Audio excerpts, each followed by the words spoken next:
प्रस्तावित विद्युत शुल्क वृद्धि विद्युत उपभोक्तांकर विभिन्न समस्या और एहार समाधान संपर्कित एक सम्मिलनी स्थानीय स्टेशन क्लब परिसर में अनुष्ठित हो जाइछि। बालेश्वर मयूरभंज केन्दुझर भद्रक एवं जाजपुर जिलार विद्युत ग्राहकों को नहीं गठित उत्तर ओडिशा विद्युत उपभोक्ता परिषद पक्षरु आयोजित यह कार्यक्रम में पूर्वतन विधायक प्रदीप्त पंडा सभापतित्व करथिले।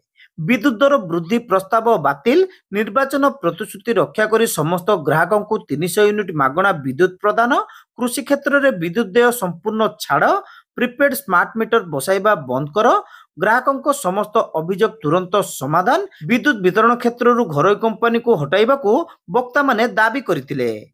एने सरकार उचित पदक्षेप ननेले आगामी दिन में आंदोलन को जोरदार करने सम्मेलन में आह्वान दि जाइथिला। सम्मेलन में एक घोषणा पत्र परिषदर आवाहक संतोष दास उपस्थापना करथिले।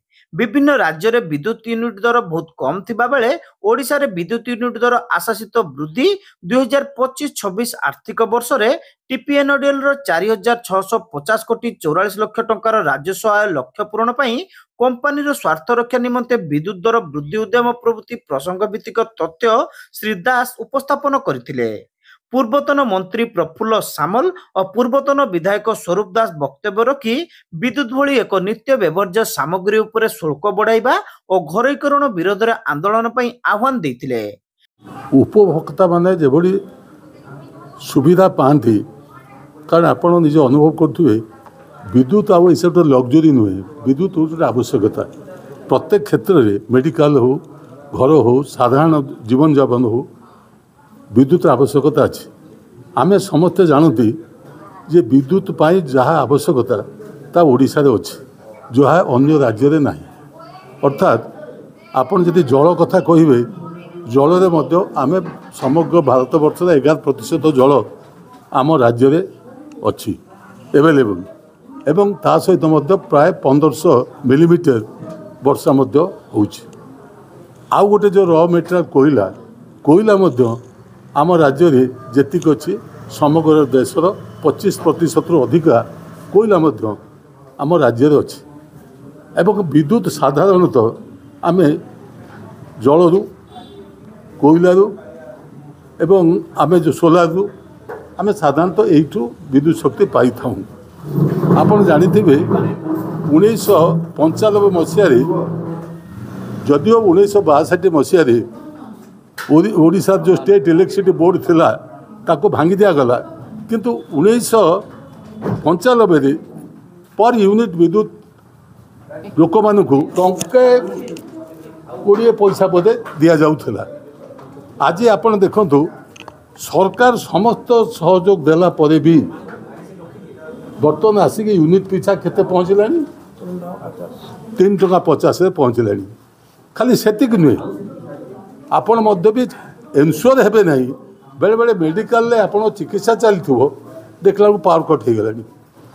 जदिओ सरकार कहउछन्ते पावर कट हबो नाही एवं पावर कट हवा पाई मध्य कुहाइछि कि मासरे मैक्सिमम 10 घंटा पावर कट हबो 1500 पाई हो पारे मेंटेनेंस पाई, किंतु बर्तमान मेंटेनेंस ना रे एपरी अवस्था होती बेले बेले निजे मंत्री उपस्थित अच्छा भाषण में भी कहते पावर कट हम नहीं, ठीक से समय पावर कट हो।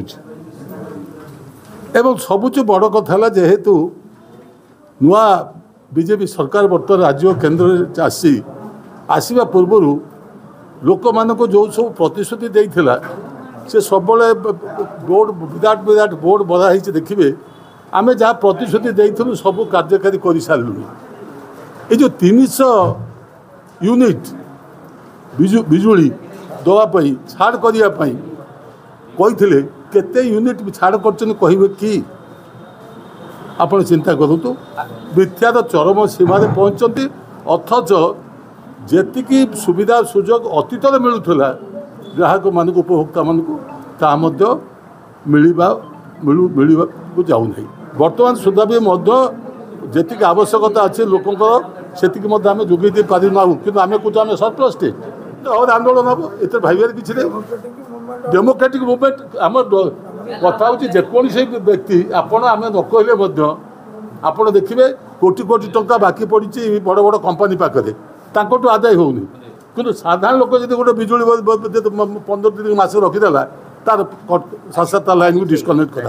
ସେଇ ଦୃଷ୍ଟିରୁ ଯଦି ଆମେ କେବେ ଅଯଥା ଆନ୍ଦୋଳନ କରିବାକୁ ଚାହୁଁନା, କିନ୍ତୁ ଯଦି ସରକାର ପରିସ୍ଥିତି ସେଇଭଳି କରନ୍ତି ତାହେଲେ ଆଜି ଯେଉଁ ଉପଭୋକ୍ତା କମିଟି ଯେଉଁ ଅଛି ଏଥିରେ ଦଳମତ ନିର୍ବିଶେଷରେ 5ଟା ଜିଲ୍ଲାର ବାଲେଶ୍ୱର, ଭଦ୍ରକ, ଯାଜପୁର, କେଉଁଝର, ମୟୂରଭଞ୍ଜ ଏବଂ ଏଥିରୁ ଆପଣ ଜାଣୁଛେ ସବୁ ଅଧିକାଂଶ ହେଉଛନ୍ତି ଆଦିବାସୀ ଅଧିଷ୍ଠିତ ଏବଂ ଅନୁସୂଚିତ ଜାତି, ଭଦ୍ରକ ସେଇଭଳି ଭାବରେ ମାଇନରିଟି ଏ ସବୁ ହେଉଛନ୍ତି ପଛୁଆ ବର୍ଗ। ଏ ଅଞ୍ଚଳର ଯଦି ବିଦ୍ୟୁତ ବୃଦ୍ଧି ହୁଏ ନିଶ୍ଚିତ ଭାବରେ ଆନ୍ଦୋଳନ ହେବ। TUSCCର ସାଧାରଣ ସମ୍ପାଦକ ଗୌରାଙ୍ଗ ପାଣିଗ୍ରାହୀ, ପୂର୍ବତନ ରେମୁଣା ବିଧାୟକ ସୁଦର୍ଶନ ଜେନା, ସିଭିଲ ସୋସାଇଟିର ଜିଲ୍ଲା ସଭାପତି ଅନ୍ତର୍ଯାମୀ ପ୍ରଧାନ, ଅବସରପ୍ରାପ୍ତ ରାଜ୍ୟ କର୍ମଚାରୀ ନେତା ଜ୍ଞାନନନ୍ଦ ସାହୁ, କେନ୍ଦୁଝରର ଆଇନଜୀବୀ ଦୈତାରୀ ଆପଟ, ଯାଜପୁରର ସଦାଶିବ ଦାସ, ମୟୂରଭଞ୍ଜର ମୃତ୍ୟୁଞ୍ଜୟ ବେହେରା, ବେଣୁଧର ସାହୁ, ଯାଜପୁରର ପ୍ରଫୁଲ୍ଲ ନାୟକ, ଆମ୍ବେଦକର ବିକାଶ ମଞ୍ଚର ସଭାପତି ସୁଦର୍ଶନ ଜେନା, ଫରୱାର୍ଡ ବ୍ଲକ ସମ୍ପାଦକ ଲକ୍ଷ୍ମୀଧର ଗିରି, CITU ନେତା ବିଜୟ କୁମାର ପାତ୍ର, ବିଦ୍ୟୁତ କର୍ମଚାରୀ ନେତା ରବୀନ୍ଦ୍ର ବେରା, ସମାଜସେବୀ କନକ ପାଣିଗ୍ରାହୀ ଏବଂ ବରିଷ୍ଠ ବାମପନ୍ଥୀ ନେତା ନିର୍ମଳ ନାୟକ ପ୍ରମୁଖ ଯୋଗଦେଇ ବକ୍ତବ୍ୟ ରଖିଥିଲେ। ପରିଷଦର ଅନ୍ୟତମ ସଦସ୍ୟ ଶିଶିର ହୁଇଙ୍କ ନେତୃତ୍ୱରେ ଗଠିତ 31 ଜଣିଆ କମିଟି ପ୍ରସ୍ତାବକୁ ଏହି ସମ୍ମିଳନୀରେ ଗୃହୀତ କରାଯାଇଥିଲା। ବିଦ୍ୟୁତ ଶୁଳ୍କ ବୃଦ୍ଧି ବିରୋଧରେ ଓଡ଼ିଶା ରାଜ୍ୟ ବିଦ୍ୟୁତ ଉପଭୋକ୍ତା ମହାସଂଘ ପକ୍ଷରୁ ଆସନ୍ତା 21 ତାରିଖରେ ଭୁବନେଶ୍ୱରରେ ହେବାକୁ ଥିବା ରାଜ୍ୟସ୍ତରୀୟ ବିକ୍ଷୋଭରେ ଅଧିକରୁ ଅଧିକ ସଂଖ୍ୟାରେ କର୍ମକର୍ତ୍ତା ଏବଂ ସଦସ୍ୟ ଯୋଗ ଦେବାକୁ ଆହ୍ୱାନ ଦିଆଯାଇଛି।